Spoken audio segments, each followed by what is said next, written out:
Today is really significant because of who she is. She held various different senior roles at the post office for more than 30 years. She was very specifically in charge of handling complaints about the faulty Horizon software and was an integral part of the mediation scheme. As you alluded to, Kamali, much of the morning was spent very specifically probing Angela specifically about this idea of remote access, which was about the ability for Fujitsu to remotely access post office branch accounts without the knowledge of sub-postmasters. Now, she'd previously said on numerous different occasions that she'd only become aware about that could happen not prior to 2011. She said she had no knowledge of the ability for Fujitsu to do that. But Jason Bierkasey really did press her on numerous occasions throughout the morning, pressed her 4 times on different points in the timeline of when she could have become aware of the ability for Fujitsu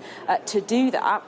He presented her with a very key email from December 2010 where she was told, and she did accept retrospectively, that she had been in possession of that email, but she said that she doesn't remember seeing it at the time. Jason Beer, as you alluded to again, was probing with his language. He said, "Are you saying you airbrushed it from your mind?" Now, it's been a real kind of point of the evidence today. It's come up repeatedly. It came up again in another email in 2014 where they specifically at the post office discussed the media line to take, the media position and the language to use. And as you say, it all goes to this idea of a potential cover-up. Why did they need approved wording if there weren't any problems with what was going on? There weren't any problems with the software. Now, specifically on the software, this afternoon so far has been about this idea of bugs and defects with the Horizon software, and specifically again the language used when describing it and what they knew about those bugs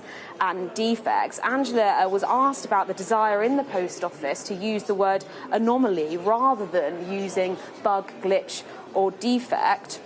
And she was asked, is it about controlling the narrative? To which she did accept, I agree, it was an attempt to control the narrative. Yes, at Post Office Limited, we always had agreed messaging, so it didn't strike me as unusual. So this has really been, so far, one of the, I think, most significant days of the Post Office inquiry, particularly in this stage, which is all about probing and pressing senior figures at the Post Office about exactly what they knew and when. And you know, you mentioned sub-postmasters here. There are many here today, and they say it really is a chance for the Post Office senior executives to be probed, to be put under the microscope, rather than the sub-postmasters themselves.